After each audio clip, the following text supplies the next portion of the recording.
Hi, Sportster Paul here, looking at SolidCAM, computer-aided manufacturing, makes G-code to run your milling machine or whatever.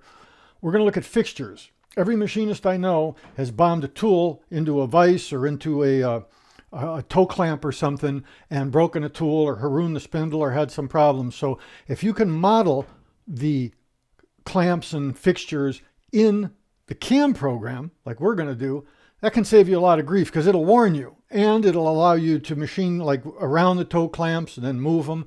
So we're going to go through that. First thing, we got SolidWorks up. Let's go take a look at what we got. File, new. I want to show you some problems I had with stock creation. So new assembly.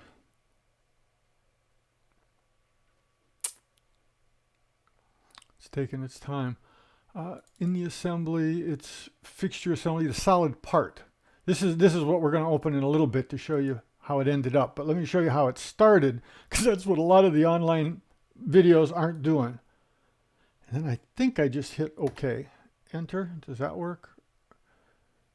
Select component or hit OK to put it at the origin. Well, I don't know what OK is. How's this? Where do I get OK? Is that it? Did it go to the origin? I hope so. All right, so this is a actual part in my open sport transmission for a Sportster engine redesign. The cow patty goes here, the transmission is part of the transmission. So it's going to be an interesting part. I'm looking at, you'd need little toe clamps here to hold it down. You could do other things, but let's just go through. Here's what I found is the best way to do this, because I had a huge problem, took 4 hours to figure out why SolidCAM wasn't cleaning up. It acted like there was still a clamp where it wasn't, and it should have been taking all the material off. That's because of the target, and it was the help guy, Mark up in Canada. Thank gosh, he just mentioned it. Well, the target, you defined both. And that's because I think I had both. I had a clamp and this part in, a clamp that I modeled, and then I went to create the part, the SolidCAM part, and that got it confused. So what I've learned to do is go here. One of the problems, they don't tell you where to start. You got to know to hit that. Oh, and then it's off screen for you folks, but it says milling. Okay, let's save it. And let's save it as stock creation sandbox. It already exists. Yes. Here we go. And it's doing its thing. So now we're in the CAM part. We're in this tab here. And it wants to know, SolidCAM wants to know, do you want an external file, which is a zip file? So it'll take this part, make a zip file, put this part in it, copy this part in it, add their own stuff to it, and it won't add 1 byte to the size of the original part file. But it's linked, so if you change your part file, the next time you open the CAM part, this PRZ business, it says, hey, your part changed, the original part changed. Do you want to update that? I've found what I'm going to do is do it internal, but we're in an assembly now, which could be a clever way to you to deal with things. In other words, you could have this part all by itself, smallest file size, no fixtures, no CAM, no nothing, and then just make an assembly. It could be in an assembly in the motor or wherever it goes, in the machine you're making. But you can make another assembly that's just going to be the fixturing and the stuff like that. And now all the tool paths and all the file size increase goes into this new little assembly file we're making. So stock creation, sandbox milling, I'm going to make it internal. Now the problem here is if I change that original part, it'll kind of show up here when I open the assembly, and how it acts, I'm not sure it'll be as seamless and as cool and thought out as SolidCAM did for this PRZ business. But let's just do that. Just accept it's going to go inside the solid assembly file. Say yes. Now, first thing I want you to do is make a coordinate system. So I want to hold this thing in the vise like this side close to me, fixed jaw the vise back here. This little hole is what's tipping me off to the symmetrical stuff. To make a coordinate system, first you need a face. You can do all this other stuff. It's such a powerful program, it's confusing and intimidating. So all I'm trying to do is get part 0 or work 0. but it's a little more involved. So we go here. Now you're allowed to pick there. Let's see. It happens to be right because in my particular Avid Benchtop Pro, little router machine, real stiff, can do aluminum. Some people are doing steel. Positive X is to the right, positive Y is to the back, Z is up. So this is just the way I want it. So now I can say yes. Then it gives you all this stuff. And I was intimidated by this. And the help guy, Mark, great guy, he kind of admitted it's like, well, if you're doing 5-axis, this kind of helps the program understand, the level, the top of the part, the bottom of the part, all of that business. And this is another good reason why you don't want any fixtures in when you start doing this, making coordinate systems. And I'll show you what went wrong and cost me 4 hours today. So, he just bombed through this. I'm just going to bomb through it. Yeah, okay, fine. Then you get another dialog box.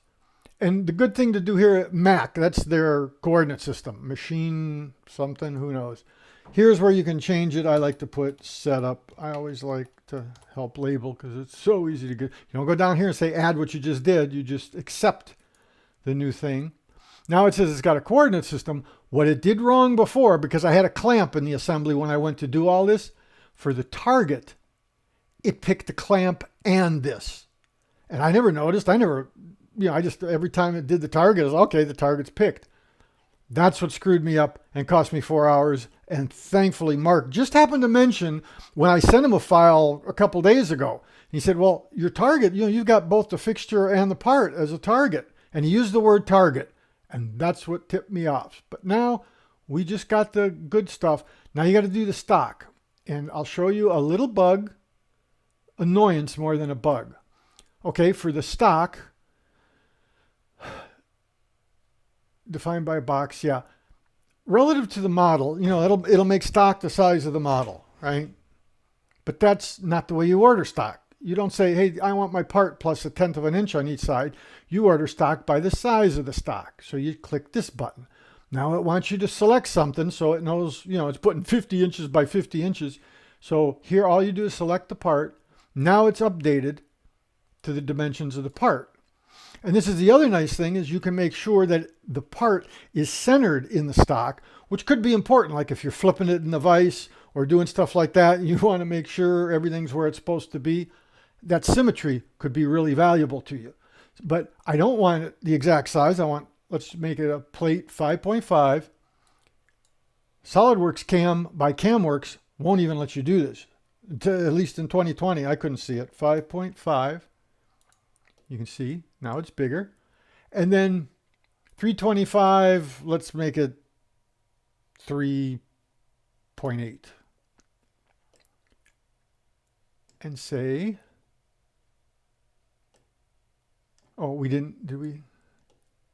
Is it bigger? Yeah, okay. So it's bigger. Now, the thing is, let's say we're only going to deck the top. So I learned by going here and making that 0. Let's see if it works. Yeah.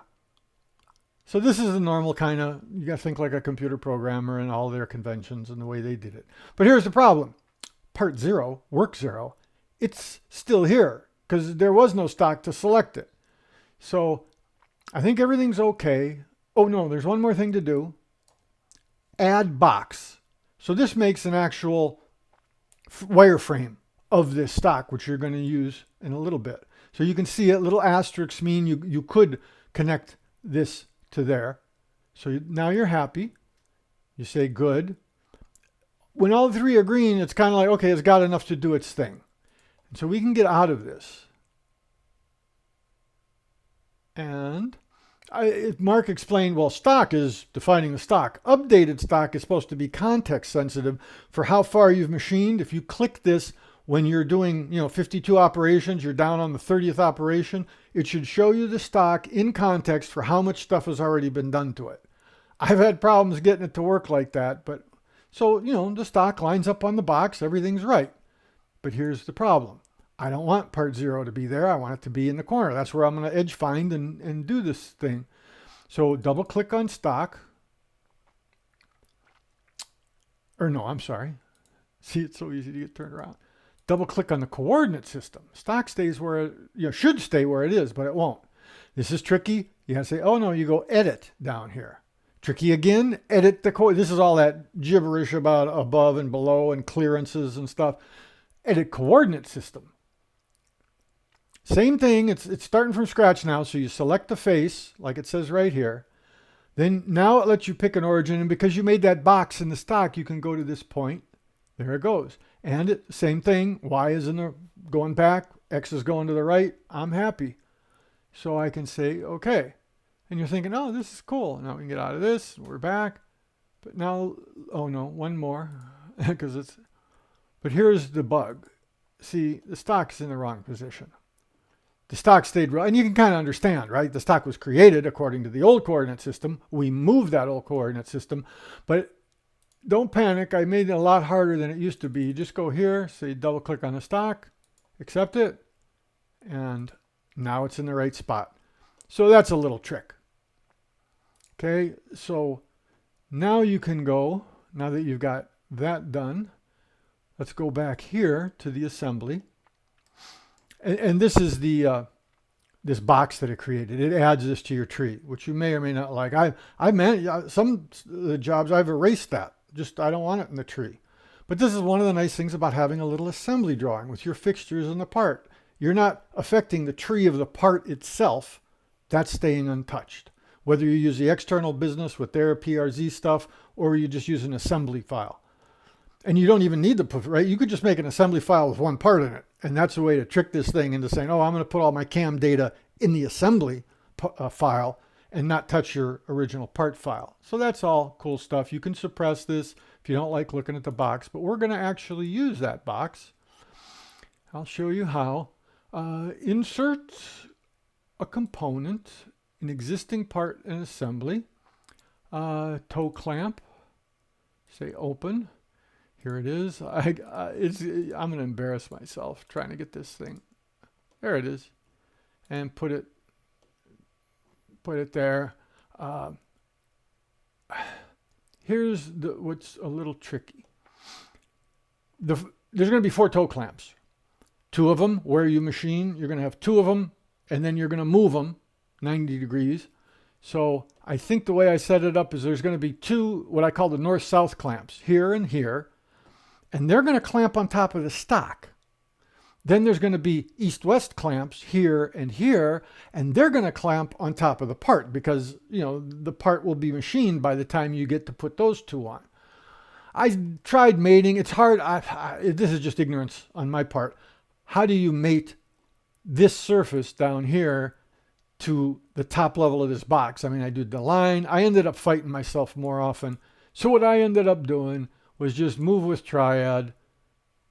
Let's make it life a little easier on ourselves. Put this right about here. It looks centered pretty good. And then come this way. Oops. Move with triad. Come down and don't put it on top of the part. These first 2 go, and I'm just guessing, it doesn't have to be super critical, right? It's not thousandths of an inch stuff.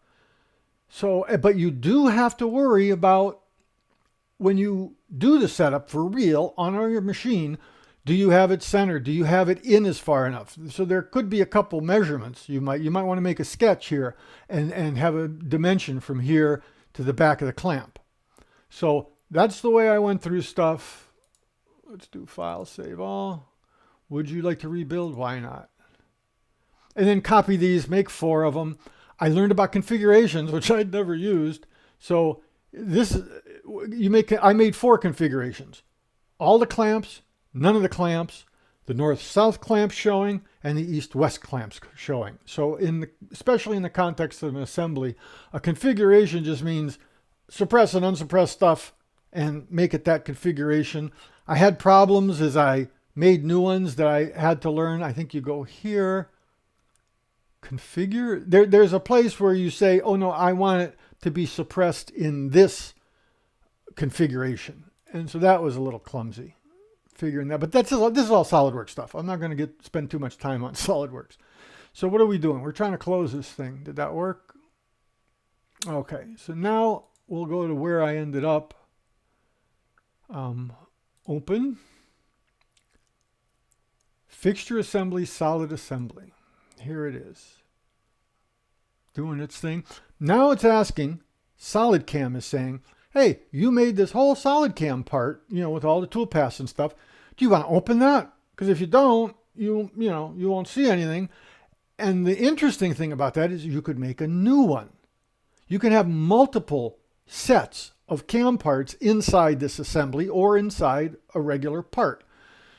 That could be, well, this CAM part is for a Haas machine. This one's for a router, different things like that.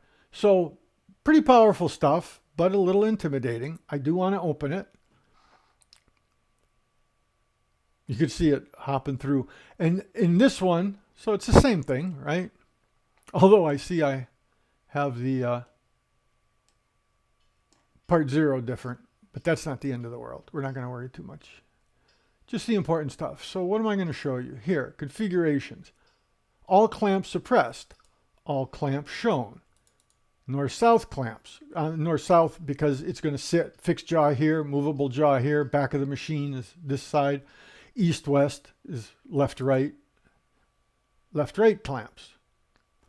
So, and you can see these. I made the stock a little thicker for this one. See, these sit up on top of the stock. So these are this is the first setup. And one of the things that also screwed me up beside the stock, making stock over here. CAM part, what are we doing? I think this is where we want to be. So updated stock, there it is, right? Life is good. There's a thing here called fixtures. And what I did it took a day to figure it out because there's a thing online that's doing toe clamps, but he doesn't say, oh, you've got to identify the fixture in the setup, which makes perfect sense after it's explained to you. But I saw the word fixtures and, I did all this, fixture, right click, define a fixture. No. What you do is you go here in the setup, double click it. I gave it a nice name, setup north-south clamps. And then right here, fixture, this. And so you can say, well, we want to edit this fixture. And it comes and thinks, and here's the solids. And you probably noticed by now, this is good modeling where that big tall bolt, I got these things because I had to model them, right? This is real stuff that I measured and made because that's how you keep from breaking stuff. And it's this tall bolt that might break your tool. And you got to do things like sometimes when you retract or go home, it'll go at an angle. It'll run X and Y together and bang into the bolt. You got to make sure your clearances are good. There's a thing in the Mach 4 about dog leg, I think. A lot of controllers have this thing. Will it slant off to a new position or will it go straight, like going to a tool changer? Will it go straight in X, then straight in Y for the purpose of hopefully avoiding clamps? But by having them shown, you're way ahead. And I'm not even sure if it'll signal a collision with these. That'll be episode 2, I guess. So there you go. And it's not letting us green arrow because we haven't changed anything. You can select, unselect. I'm not going to touch it. We're just going to get out of it. We're going to cancel this. So this setup, east-west clamps, same thing, double click, clamping fixture 2. Go here, edit it. See? Different set of clamps. And I wish I could explain how the professor did it, where it seems to automatically change the view of what clamps you see as he went through it. He didn't make it clear, and maybe in a year I'll figure that out. But all I care about is it does the machining right. So we'll get out of this guy. We'll cancel out of this guy. How are we doing? Not bad. So here's one of the drawbacks. They don't do facing. Visual Mill will avoid fixtures with facing operations, which is nice. SolidCAM does pockets. So here's the first one. Mac, this is our coordinate system, right? I'll double click on this. We get their beautiful box showing. So The geometry is, what's this, edit? For the geometry, because I wanted to do outside of the stock, I picked the stock, right? Oh no, that's letting me choose. Let's let me choose different contours. Show. There we go. You can just barely see it here because it happens to lay on top of the icon for the part 0. But I just picked here, and it auto, it helps you, and it goes all the way around, and that's done. So now you can see the geometry. The tool, I just got a 375 end mill. I showed you all that complexity. Levels, I had, see, now that's kind of weird. Pocket depth, some absolutely weird, exponential, e to the 0. So let's train this thing again just in case. Pocket depth is this face. Say okay. The upper level, you can pick like this point on the stock box and say there. Let's see if this thing acts right. Because this setup has the clamps, the north-south clamps in place. Technology, I don't think I had to mess with anything. I wish I could set this to be an open pocket, because it's coming down in the middle, and it doesn't have to because it's really a facing operation, but they don't let you avoid clamps in a facing. I think we can go off here, and then nothing's labeled, all the stuff I complained about before. I think we can go here. It gives you the same thing. The help guy's like, yeah, it does that. Don't worry. Okay, maybe I'll click this don't ask again. And check it out. Faceting toolpath. Notice how it's avoided stuff. Oops, I got 2 of them on. I turned that one on. So here you go. It's avoided, and we can do the simulation. Upper level, same nonsense, right? And let's slow it down so we can watch the joy. It goes through. Oh, and there's something I have to show you. I'm not sure I've got it done on this one. Yeah, see how it didn't leave little tiny corners here? That was a little bit of joy. Close this, come back here, and just where you'd expect in geometry, a minus 0.2 means it blows out bigger. A positive number there, offset, means the pocket's smaller. So it accepts a negative number and blows out and catches these little corners. So that's just what you want, right? So turn off those tool paths with the little checkbox. This was like SolidCAM. Then this one, oh, I should show you the fundamental thing that it is in the geometry, this fixture collision protection and cut only the rust material. And the problem I had for a day, this wasn't lit up. There was no way to check the box. It was grayed out. And that's because I defined a fixture up here in the thing saying fixtures, the obvious thing, and I didn't define the fixture here. As a matter of fact, it's not like I defined the fixtures and then picked it here, which is maybe their design intent, right? You can design all the fixtures up here doing define fixture and then just pick the ones you want. So here, you make a new setup. You go in operations. I think it's here, machine setup, added start, added end of the tree. I like to add it at the end, of course. That's where it goes. I showed you how this one is the other clamps. I guess we should, like I say, I wish I wasn't so ignorant and I could show you the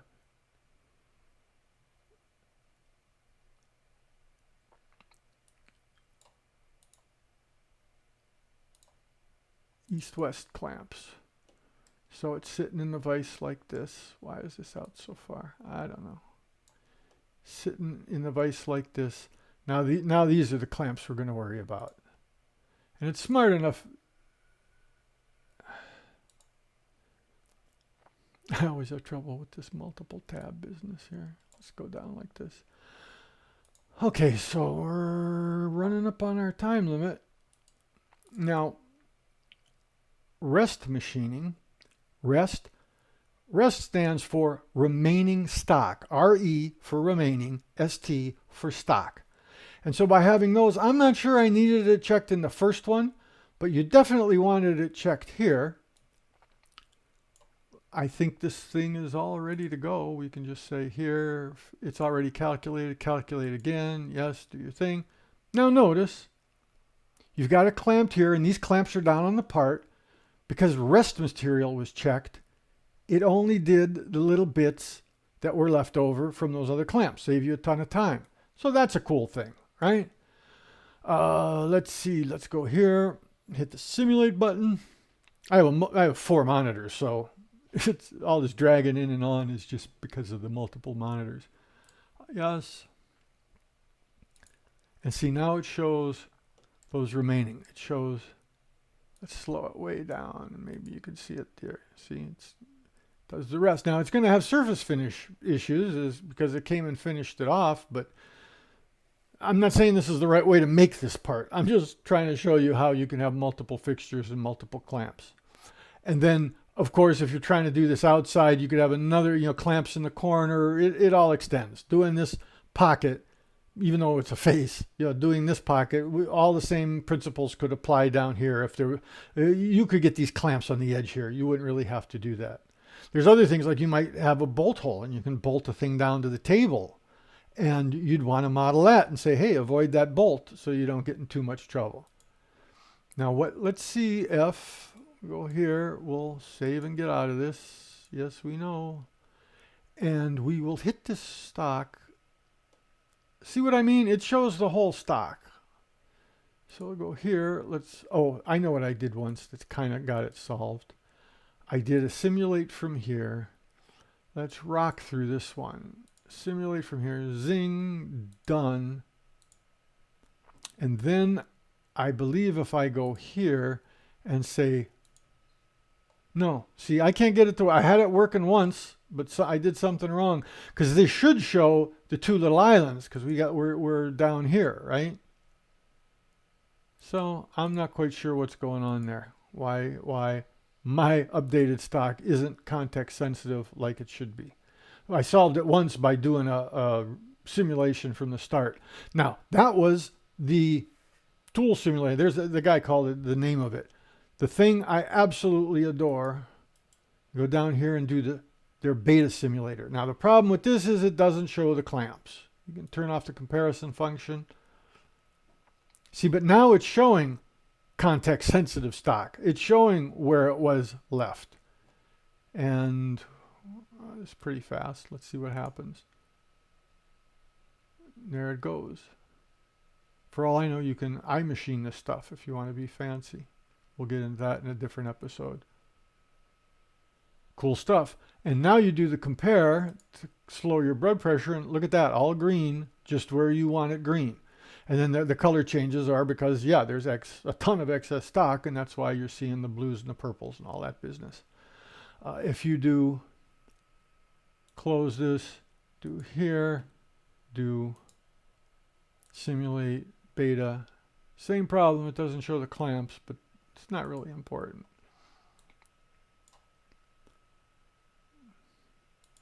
Do a little slower. We'll make this show under 30 minutes. So that was my fun with clamps. Okay. What else? The big thing was the fixtures. You point to them in the setup. This fixture thing here, it's kind of irrelevant. As a matter of fact, I did a couple of these. There was no plus sign. There were no fixtures up in here. They were all created and called out here.